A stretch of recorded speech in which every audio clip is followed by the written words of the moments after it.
ចូលទៅនឹងខែទី6ខែការរំដួលនិងខែខួបខ្មែរ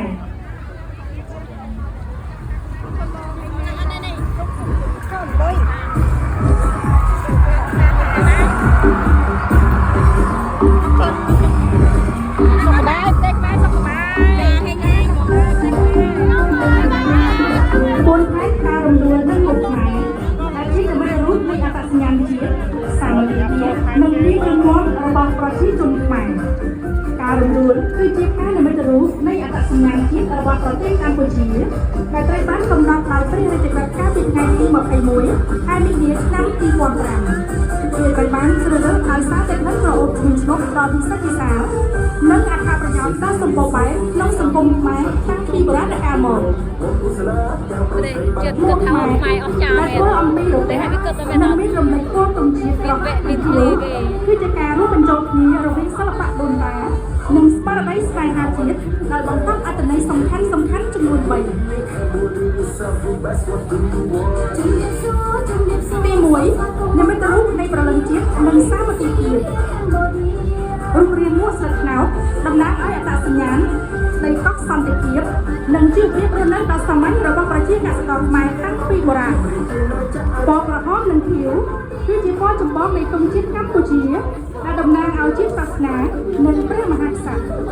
ការលាបពណ៌នេះលើមួកបង្ហាញអំពីសាមគ្គីភាពនិងការលើកតម្កើងតម្លៃជាតិឲ្យលេចធ្លោ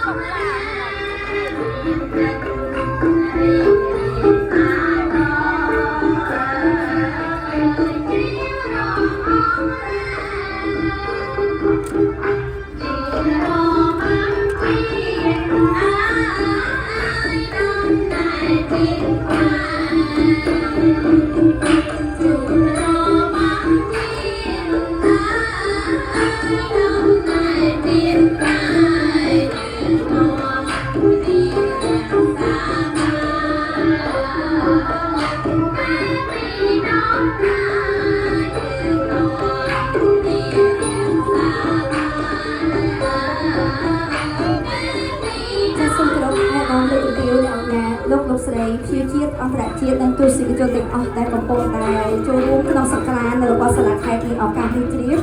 របាំគោអង្រែគឺជារបាំប្រជាប្រិយខ្មែរដ៏មាន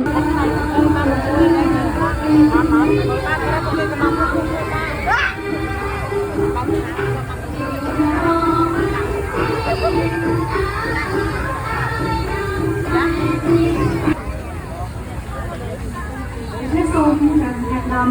អ្នកអកញ៉ាលោកជំទាវអបលោកស្រីទាំងខ្លួនជាតិនិងអន្តរជាតិទេសនានៅខែទី8ជាបន្តគឺខែវប្បធម៌ទេសចរណ៍